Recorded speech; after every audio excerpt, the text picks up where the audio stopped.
A mente, quando ela está agitada, ela queima.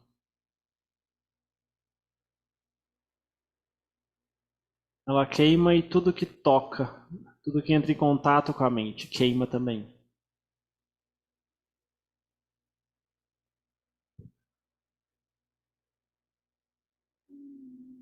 E a gente começa a projetar a culpa de estar queimando nos outros, nas situações, nas pessoas externas. E a gente não tem clareza do que realmente está acontecendo.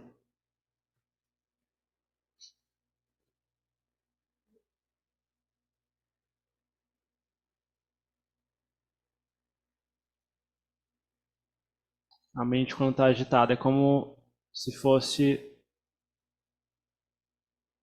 o maquinista do trem. Só que é um maquinista terrorista.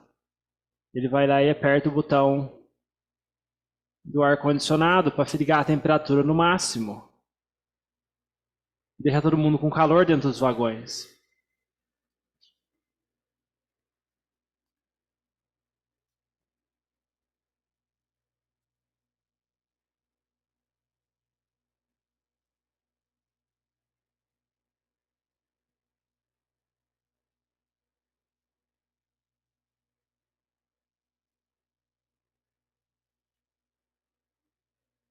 E quando o trem tá assim, o que a gente pode fazer? A gente tem que ir lá atrás dessa cabine e tirar esse maquinista sabotador de lá.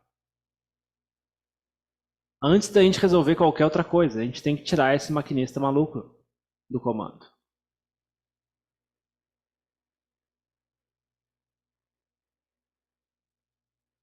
Não tem como direcionar esse trem para um bom lugar.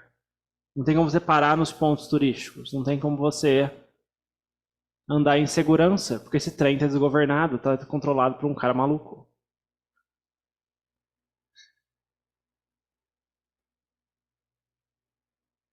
E todas as ações que emergem desse maquinista maluco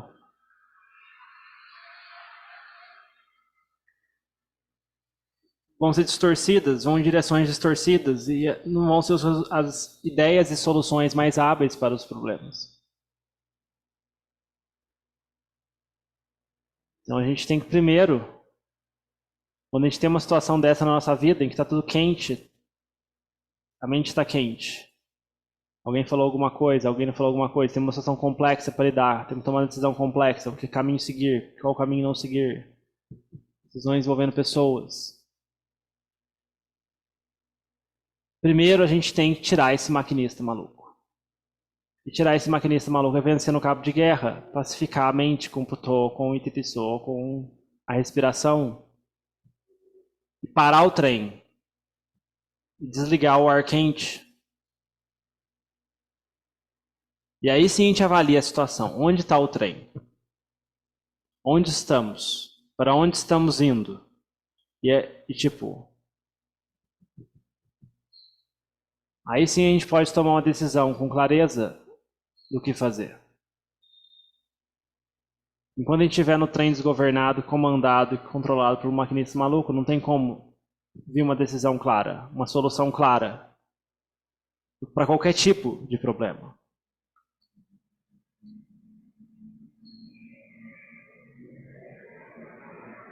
As quelezas são da mesma forma, né? Quando elas dominam a mente, né? E causam essa agitação, né? Essa perturbação, né? Se você tentar pensar com a mente vai pensar dominada pelas quelezas, pelas impurezas, e vai vir tudo distorcido. E vai vir numa direção distorcida e a solução vai ser péssima também.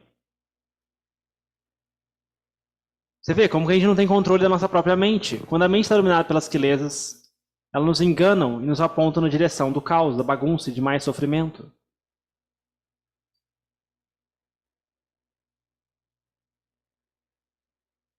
Mas a gente consegue vencer as impurezas, pelo menos temporariamente, pacificar essa mente com o Putô. Aí sim a gente pode ter uma clareza melhor para tomar decisões complexas, resolver esses problemas gerais da nossa vida. Mas você vê, tudo com base numa mente pacífica. A mente pacífica responde perguntas. A mente pacífica tem clareza de como resolver as mais diversas situações da forma mais hábil possível. É até curioso isso. Você pode não ter feito um curso de diplomacia internacional, mas a mente pacífica, ela resolve vários problemas da forma melhor possível. Uma habilidade inata da mente. É um lado da mente que muita gente não conhece. Que as pessoas conhecem em geral, tipo, a gente tem um problema. O que a gente faz? Fica girando, pensando, proliferando em cima do problema. Pensando intelectualmente, pensando verbalmente, girando, dominado pelo maquinista maluco. E a gente foi girando em círculos. E o maquinista fazendo de palhaço. E a gente sem chegar a lugar nenhum.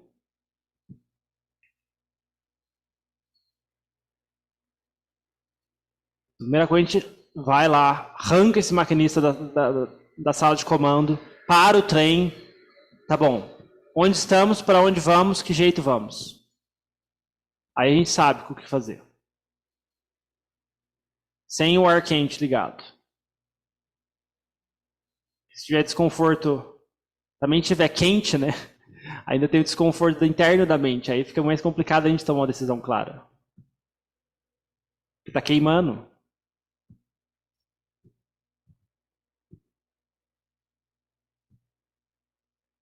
Isso também serve para situações, você vê, serve para situações gerais da nossa vida, né? Tipo, sei lá, você trabalha com engenharia, com TI, às vezes tem um problema lá que você tem que resolver, você não sabe como resolver, você fica pensando. Mas não chega a lugar nenhum você pensando. Você tem que parar de pensar. Né? Para de pensar, vai meditar. Tipsou 108 vezes, tipsou 200 vezes se for necessário, putou. E aí pergunta de novo, o que eu faço? E às vezes você vai se surpreender, a mente vai te responder, vai te apontar a direção. Isso é curioso que nesse ponto até o Einstein teve um insight disso, né? Ele tem uma frase dele, né, que tipo, penso 99 vezes, nada desculpo, né? Quando o silêncio, deixa minha mente em silêncio, a minha verdade me é revelada, né? Você vê até esses grandes cientistas, né, também tinham que usar essa mente, aprender alguma coisa sobre essa mente. Eles trabalham com pesquisa, né? Tem um problema complicado de resolver, não tem uma metodologia para resolver o problema, né? Às vezes, tipo, a gente fica pensando, não vai chegar a lugar nenhum. A gente tem que parar, sai do laboratório, vai para casa, vai meditar. Depois, no final da meditação, joga a pergunta na mente, e vê se ela não responde. A gente vai ficar surpreso, como é que é muito mais fácil resolver problemas assim. Muito mais fresco, muito mais tranquilo. E a mente sente confiança naquela direção a ser tomada. Então isso tem utilidade tanto do ponto de vista mundano, né, de resolver problemas e situações do dia a dia, como do ponto de vista do Dhamma. A gente tem insight sobre o que realmente é o culpado pelos problemas. Você vê. Quando o trem está com o ar quente ligado, a culpa do sofrimento não é o lugar onde você está passando, não é o nome da estação onde você está passando. A culpa é do maquinista maluco. Mas a mente pensa o quê? Ah, essa estação é muito quente, essa estação é isso, essa estação é aquilo. E a gente fica culpando a estação. Mas a gente não vê que o culpado é esse maquinista maluco, as quilesas dominando a mente. Então, com o tempo, a gente tem que desenvolver essa sensibilidade, né? Perceber, opa, a mente começou a ficar quente. Opa, alguém entrou na cabine de comando e ligou o ar quente. Temos que tomar uma atitude o quanto antes for possível. A mente começou a ficar quente. Então, a gente tem que ir lá, opa, quem que entrou? Quem que invadiu esse trem? Quem que tomou o comando aqui? Vamos tirar esse cara daqui. E a gente vai desenvolvendo isso ao longo do dia, né? Toda vez que a gente perceber que a mente começou a ficar quente, a gente para alguns minutinhos, faz uns itipissoas, faz uns putoas. E com isso a gente vai poupar tempo depois, quando a gente for sentar em meditação formal. A gente vai deixar cada vez menos tempo esse maquinista maluco entrar lá. E vai pegar ele cada vez mais rápido. E não deixar ele fazer bagunça.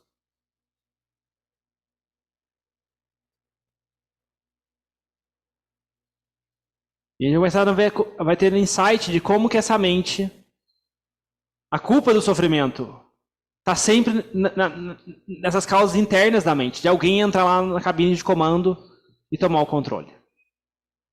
Que a culpa nunca está no fator externo, na estação que você está passando, na paisagem, nas situações, nas pessoas. A culpa é a mente está quente, a culpa é essa causa interna de calor da mente. Se a gente não vê com clareza ainda, a gente tem que praticar e contemplar. E logo, logo a gente vai entendendo com mais clareza isso. Não é uma coisa que a gente tem que aceitar simplesmente por ouvir, é algo que a gente tem que praticar e verificar, testar. Até a mente ver com clareza. E aí não vai ter dúvidas desse assunto. Então é algo que a gente pode utilizar para resolver os mais diversos tipos de problemas. Seja problema físico de saúde, a mente não aceita certos problemas de saúde. A mente não aceita certas situações que as pessoas nos causam. A mente não aceita palavras desagradáveis dos outros. A mente não aceita certas situações que as pessoas se revoltam com a situação do país, seja lá o que for. Pacifica essa mente, joga a pergunta e vê se não vai ter uma resposta mais clara.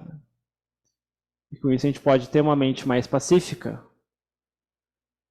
e que é mais útil, né? Que resolve os problemas de forma mais eficiente. Em vez de ficar seguindo a proliferação e o calor das impurezas que não tem fim. Se a gente seguir esse trem, ele só vai pensar em tudo que vai dar de errado. Nunca vai ter uma solução eficiente para o problema. Então, eu falei demais por hoje. Fica isso de como as reflexões para esse domingo. E a gente abre para perguntas, reflexões, compartilhamentos. Que alguém porventura venha a ter. Deixa eu achar os dias. Tanto do online como do presencial.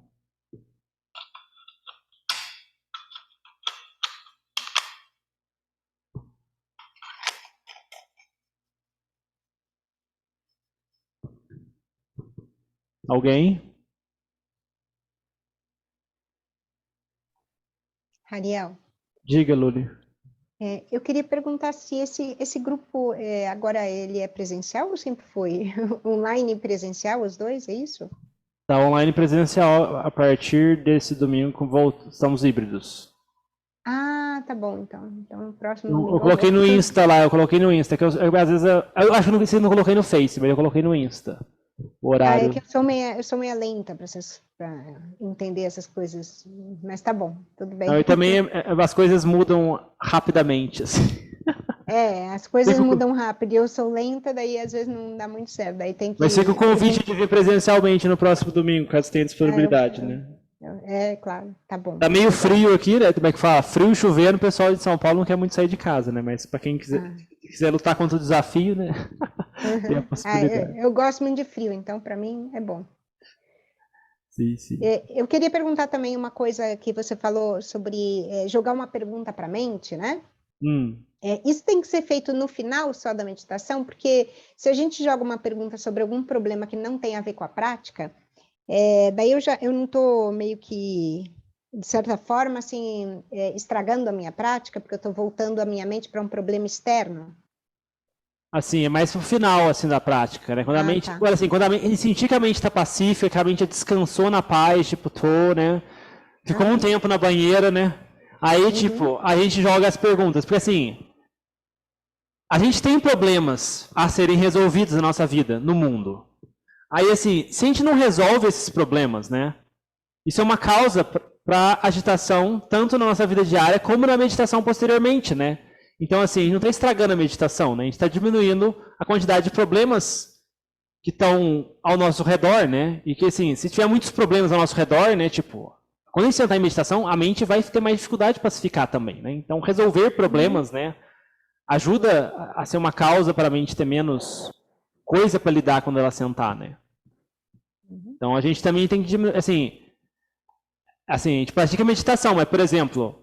Sei lá, a pessoa tem um tanto de pendência para essa semana. Por exemplo, a pessoa tem um tanto de entrega para essa semana. Ah, não, eu vou meditar 5 horas hoje. Tipo, a mente não vai pacificar, né? Porque, tipo, você está cheio de pendências a resolver, né? Então, assim, resolve algumas pendências e senta em meditação, né? Vai ser mais eficiente, né? Assim, se a gente tiver com muitas pendências a resolver, né? Isso gera agitação, né? É uma causa para agitação da mente, né? Então, não adianta ficar procrastinando também, né? A gente tem que resolver problemas como leigo, né? Seja como monge, seja como leigo, a gente tem que resolver problemas, né? E se tiver muitos problemas rondando na nossa cabeça, né? Isso em si é uma causa de agitação, né? Então a gente também tem que levantar a almofada e resolver problemas na rua, resolver problemas na nossa vida, né? Se, por exemplo, o nosso telhado está pingando, né? Exatamente onde senta meditação, né? Tipo, não, vou sentar em meditação, né? Mas o telhado está pingando ali, né? Tipo, não, vai na loja de materiais de construção, conserta esse telhado, né? Vai ter menos uma causa para perturbar a sua meditação, né? Então, assim, também tem uma parte de, tipo, trabalho fora da almofada, né? De prevenir situações agitadas, né? Tipo, deixar situações problemáticas crescerem, né, e dominarem, né, tipo, então, assim, a gente também tem que observar, né, tipo, se é um assunto, né, em particular, vem à tona muito na meditação e vem na nossa vida diária também, né, tipo, será que eu não tenho que fazer alguma coisa a respeito desse assunto, né? O que eu tenho que fazer a respeito desse assunto, né? Tem uma coisa que eu posso fazer para resolver esse assunto, né, ou pelo menos minimizar esse assunto, né? Então, assim, e fazer um esforço nesse sentido e depois a gente resolve esse assunto, né, a mente depois fica mais tranquila para meditar, né? Pô, não tem mais aquele assunto, né, que pesava na mente. Então, assim, são tudo coisas que a gente tem que buscar equilíbrio, né? Achar o ponto de equilíbrio nessas coisas. Mas, assim, usar a mente também para resolver problemas, porque a gente tem problemas. Se a gente não resolve, eles só acumulam, né? Obrigada. Nada. Alguém mais? Ariel. Diga. Você pode falar um pouco sobre Mara e, assim, como lidar com Mara? Porque, às vezes, isso fica meio nublado quando aparece, assim, nos cânticos. E parece que é algo que está sempre aí, né? Eu queria... Assim, pergunta complexa. Mas, assim, ver com os meus olhos eu não vi, mas... Mas, assim, como é que fala? Como o nosso olho não é tão limpo assim, né? A gente pode ver como as impurezas, né? As impurezas, as distrações, as coisas que puxam na direção contrária do caminho, né?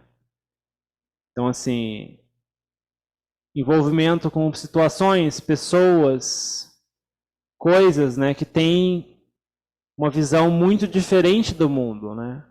Ou que vão em busca de uma direção muito diferente do mundo, né? E assim, se a nossa mente ainda não é firme o suficiente no Dhamma, né? E a gente fica perto dessas situações, dessas pessoas, né? A nossa mente é meio que arrastada, né? Tipo, é aquela história, uma laranja estragada estraga todas as outras, né? Não dizendo que todas as pessoas sejam más companhias, mas assim, a questão de conviver com pessoas que, tipo, acham normal, tipo, não ter sila, as pessoas que não tenham, que acham normal, tipo, não, a vida é só para aproveitar, né? Então, assim, ficar muito nesses contextos, né? Tipo, se a nossa mente não tem muita firmeza no Dhamma, né? A mente é meio que arrastada, né? Então, assim, isso é meio que um mara, assim, né? A mente sendo arrastada pelas correntezas das impurezas, né? Então, assim, associar-se com boas pessoas, né? Pessoas que também têm firmeza no Dhamma, né? Que também praticam, que tem sila, né? Que praticam meditação regularmente, né? Tudo isso é uma causa para proteger a nossa prática, né? Agora, como é que fala? Obviamente, né, que a gente também tem amigos que não são budistas, obviamente a gente tem amigos que não são do Dhamma, né? Mas assim, a gente tem que observar o efeito que tem na nossa mente. Opa, quando eu tô com esses amigos, a minha mente se inclina do tipo, me dá vontade de fazer o que eles fazem, apesar de ser contrário ao Dhamma, né? Me dá uma tentaçãozinha, né? Então, assim, até que ponto minha mente é firme o suficiente para estar nesse ambiente, né? Tipo, não, eu sou praticante budista, mas eu vou no barzinho com os amigos e aí, tipo, me dá vontade de beber também, né? Então, assim, até que ponto a nossa mente é firme, né? A gente pode se expor a certas situações, né? Então, assim, a gente tem que testar na nossa própria mente, né? Não tem receita de bolo, né? Então, assim, é mais nesse sentido assim, que a gente pode experienciar na nossa vida, né? Então, por exemplo, se a gente convive com pessoas que têm visões que, tipo, não, cada um tem que saber o que é bom para si, tipo a psicologia moderna ocidental, né? Eu lembro disso bastante na faculdade de psicologia, né? Tipo, o pessoal, umas visões bem contrárias ao Dhamma, assim, em algumas coisas, né? Tipo, tem umas linhas da psicologia que são bem hedonistas, né? Tipo, a vida, como é que fala? Se você não, como é que fala? Você não satisfazer os seus desejos, isso vai ser uma causa de doença mental, né? Tipo, que do ponto de vista budista é a coisa mais idiota do mundo, né? Mas algumas linhas da psicologia pensam assim, né? Então, assim, e as pessoas, tipo, falam isso como se fosse a máxima, como se fosse o Dhamma supremo delas, né? E, assim, você conviver com essas pessoas, né, tipo, isso tem um efeito prejudicial na mente. Você começa a não, as pessoas acham que é normal, também vou achar que é normal, né? Então, assim, isso, acho que é do ponto de vista da experiência, né, é o que a gente poderia dizer mais a respeito desse ponto, né? E também, assim, a questão de...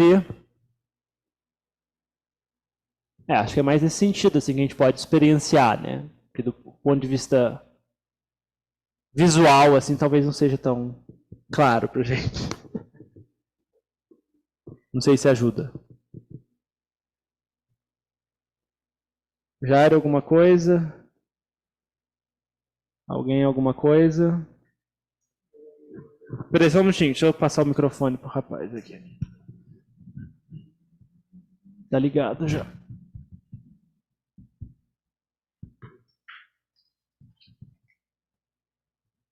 Ariel, uma pergunta sobre meditação.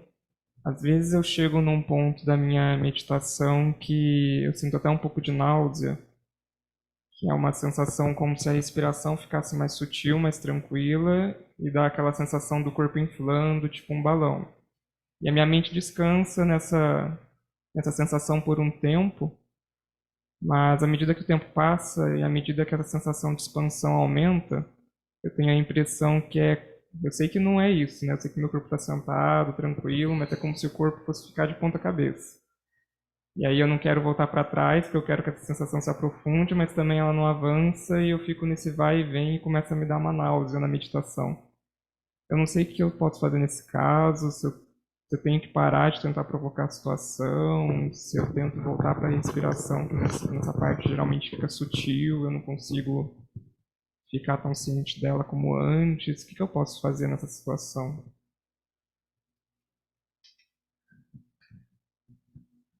Assim, esses fenômenos curiosos que acontecem quando a mente começa a pacificar, né? Tipo, eles são um tipo de distração, né? É que nem como é que fala? Você está fervendo água, né? Você quer ferver água, né? Você coloca a panela no fogo e liga o fogo. Isso se você colocar a mente na respiração. E a água está esquentando, a água está esquentando.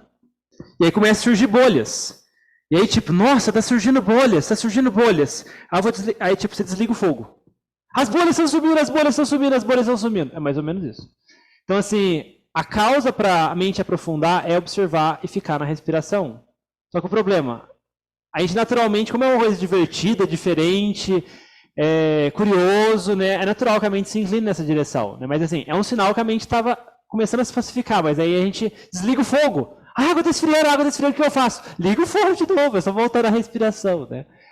Então é mais ou menos isso, né? Então assim, coisas curiosas, divertidas, interessantes, assim, acontece, mas assim, se a gente focar nisso, a gente desligou o fogo e a água vai esfriar e vamos voltar para onde a gente estava, né? Então assim, a causa da mente aprofundar é ficar na respiração. Essas coisas que surgem para fora, assim, são distrações, né? Então a gente tem que focar na respiração. Para ficar mais sutil, a gente foca na respiração, né? No ponto em que a gente está consciente da respiração, né?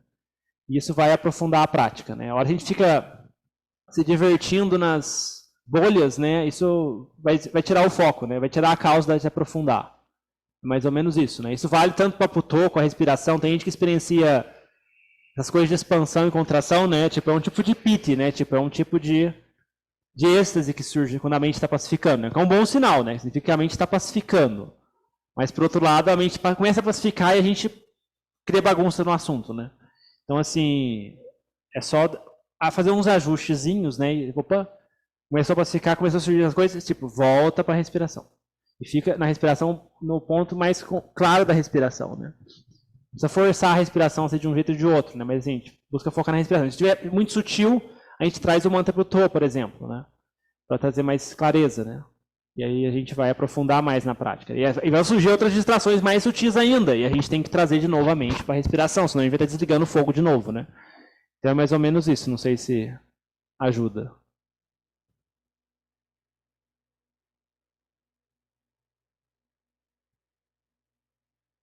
Então é mais ou menos isso, pessoal. E a gente relembra que a Casa de Dharma é uma instituição sem fins lucrativos, a gente se mantém com a generosidade dos participantes, todas as atividades são gratuitas, vão continuar sendo assim, a gente não cobra por nada. Mas também a gente esclarece que, tipo, como é que fala?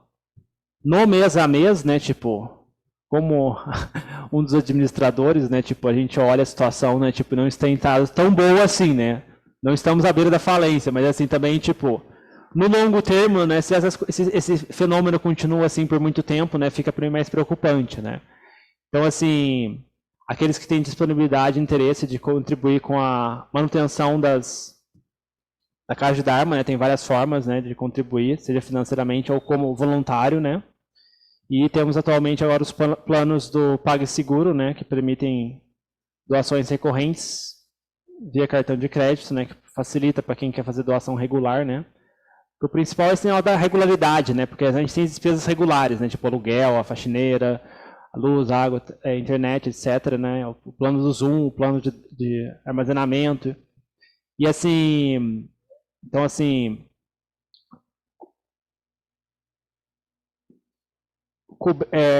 do ponto de vista da manutenção de longo termo, né, do centro, né, de não gerar peso para pessoas específicas, né, tipo, é legal quando a gente consegue ter, pelo menos, cobrir os gastos mensais, assim, sem, pelo menos, a maior parte do tempo, né. Agora, como é que dá prejuízo todo mês, né, fica mais preocupante, né. Então, assim, só esclarecer esse ponto também, que às vezes a gente não fala sobre esse ponto também, as pessoas não têm noção do que acontece, né. Como é que fala? Não que seja uma cobrança, né? Mas assim, quem tiver interesse de contribuir, né? Quem tiver disponibilidade, assim, as atividades continuam sendo gratuitas, né? A gente oferece o Dhamma de forma gratuita, né? Mas assim, o mundo exige certas coisas da gente, né? E assim, então várias pessoas têm que colocar vários recursos, né? Para poder manter tudo isso, né? Vários custos envolvidos, né? Então assim, se a gente contribui para manter um centro de Dharma, isso também é uma forma de mérito, né? Que pode ser um recurso a mais na nossa prática também, né? A gente contribui para oferecer o Dharma, né? Que é como é que fala? O presente do Dharma supera todas as outras ofertas, está no Dhammapada isso, né? Então, assim, a gente contribui para a manutenção de um local que oferece o Dhamma, oferece várias atividades do Dhamma, né? Meditação, cânticos, palestras, contato com mestres e outros praticantes, né? Tudo isso é muito meritório, né? E se a gente lembra disso, isso também é uma causa de felicidade, tanto na nossa meditação como na nossa vida diária, né? Então é uma outra prática que a gente pode incorporar, né? Se a gente tiver condições. Obviamente que o Buda também falava, né? A gente também não deve doar ao ponto de nos prejudicar financeiramente, né? A gente sabe a situação do nosso país, não é das melhores, né? Ainda mais em época de eleição, né? Mas assim, só para deixar falar um pouco desse ponto também, né? Que às vezes se a gente não fala nada, né? Às vezes as pessoas tipo acham que tipo tá tudo a mil maravilhas, né? Então assim, tem essa possibilidade, né? Tem as informações no site. E semana que vem temos atividade como de costume tem na quinta-feira, tem no sábado, tem amanhã não tem grupo regular meu, né? No domingo que vem tem, sábado que vem também tem o Posta. Fica o convite a todos aí. Anumodana por todos que vieram e bom final de semana.